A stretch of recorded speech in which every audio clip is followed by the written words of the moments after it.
શું તમને ખબર છે કે તમારી પાસે આધાર કાર્ડ અને ચૂંટણી કાર્ડ હોય તો પણ તમે ભારતના નાગરિક નથી? હા, એ માત્ર ઓળખપત્ર છે, તમારી નાગરિકતાના માન્ય પુરાવા નથી. તો એવા કયા દસ્તાવેજો છે જેને નાગરિકતાના પુરાવા ગણી શકાય?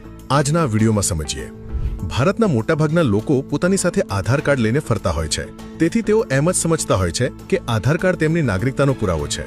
પણ ના, આધાર કાર્ડ એ માત્ર તમારું ઓળખપત્ર છે, જેમાં વ્યક્તિની ફિંગરપ્રિન્ટ, રેટિના સ્કેનિંગ જેવી બાયોમેટ્રિક વિગતો અને વ્યક્તિગત માહિતી સંગ્રહાયેલી છે. હા, બેંક ખાતું ખોલવા, ઓળખ સાબિત કરવા કે સરકારી યોજનાઓનો લાભ લેવા માટે આધાર કાર્ડ કામ આવે છે. પણ કાયદાની કલમ 9 મુજબ તેને નાગરિકતાનો પુરાવો નથી ગણાતો. એવી જ રીતે ચૂંટણી કાર્ડ પણ નાગરિકતાનો પુરાવો નથી. એ પણ માત્ર એક ફોટો ઓળખ કાર્ડ છે જેનો ઉપયોગ કરીને મતદાન કરી શકાય છે.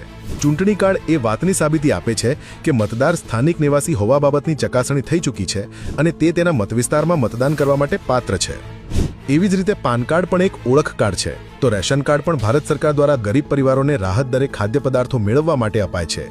તેને સરનામાના પુરાવા તરીકે વાપરી શકાય, પણ તે નાગરિકતાનો પુરાવો ન ગણી શકાય.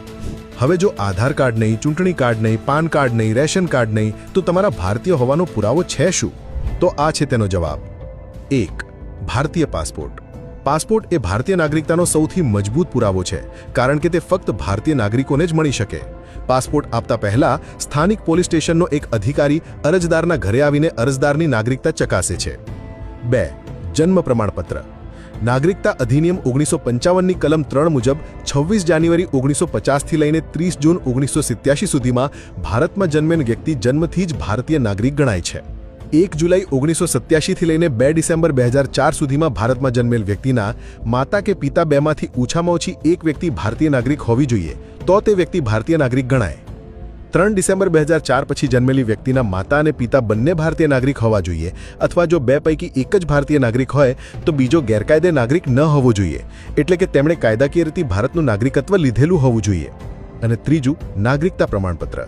નાગરિકતા અધિનિયમ 1955ની કલમ 5(6) હેઠળ વિદેશી નાગરિક પણ ભારતની નાગરિકતા લઈ શકે છે. આ માટેનું પ્રમાણપત્ર ગૃહ મંત્રાલય દ્વારા અપાય છે. પાકિસ્તાની ગાયક અદનાન સામીને આ રીતે ભારતીય નાગરિકતા આપવામાં આવી હતી.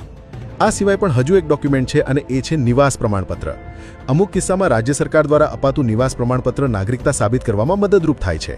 આસામમાં NRC એટલે કે રાષ્ટ્રીય નાગરિક રજિસ્ટર આ સંદર્ભમાં ઉપયોગી દસ્તાવેજ સાબિત થયો છે. તો આશા રાખીએ કે આ વિડીયો જોયા પછી તમારા ભારતીય હોવાના માન્ય પુરાવાઓ વિશેની તમારી ગેરમાન્યતાઓ દૂર થઈ હશે. આવા જ વધુ ઇન્ફોર્મેટિવ વિડીયોઝ માટે ગુજરાત સમાચારને ફોલો કરી લેજો.